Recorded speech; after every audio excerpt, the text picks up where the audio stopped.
మంత్రాల బలం లేకున్నా తుంపిల బలం ఉండాలంటారు. పని చేసినా చేయకపోయినా గట్టిగా మాట్లాడాలి, పెద్ద పెద్ద డైలాగులు చెప్పాలి, పక్కోళ్ళని తిట్టాలి. అసలు మా లెక్క మంచి పనులు ఎవరన్నా చేసిండ్రా? చెయ్యని వాటిని కూడా ఒకటికి 10 మాటలు చెప్పుకోవాలి. అట్లా చేస్తేనే లీడర్ అంటారు. కావాలంటే మీరే చూడుండ్రి. అవ్వకు బువ్వ పెట్టనోడు పినతల్లికి బంగారు గాజులు చేయిస్తానని చెప్పినట్టే ఉన్నది కాంగ్రెస్ సర్కారుల ముచ్చట. ఆ సోలాపూర్లో మార్కండే భవనం నిర్మించుకోవడానికి ₹1 కోటి తెలంగాణ ప్రభుత్వం నిధులను కేటాయిస్తుంది. మంచిదే, చాలా మంచి నిర్ణయం. పద్మశాలన్నలు మార్కండేయ స్వామిని గొలుస్తారు కాబట్టి ఆయన పేరుతోని భవనం కడితే మంచిదేనాయే. సోలాపూర్ లో మనోళ్ళు మస్తు మందే ఉంటారు. 1 కోటి కాదు 2 కోట్లు ఇచ్చినా తక్కువనే.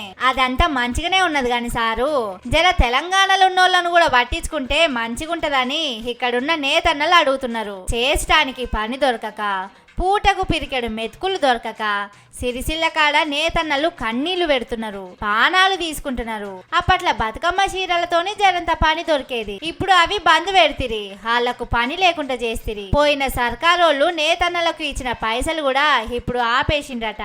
పని 1 పాలు, పబ్లిసిటీ 100 పాలు అన్నట్టే చేస్తున్నారు తప్పితే మా బతుకులను పట్టించుకుంటలేరని నేతన్నలు బాధపడుతున్నారు. సోలాపూర్ కాడ ₹1 కోటి బంగ్లా కట్టిస్తానంటున్నావు గాని సారు, మన రాష్ట్రంలో తినటానికి తిండి లేక, ఉండుటానికి ఇల్లు లేనోళ్ళ గురించి ఎందుకు పట్టించుకుంటలేవని ఇక్కడున్నోళ్ళు అడుగుతున్నారు. జరాళ్లకు జవాబు చెప్పుండ్రి.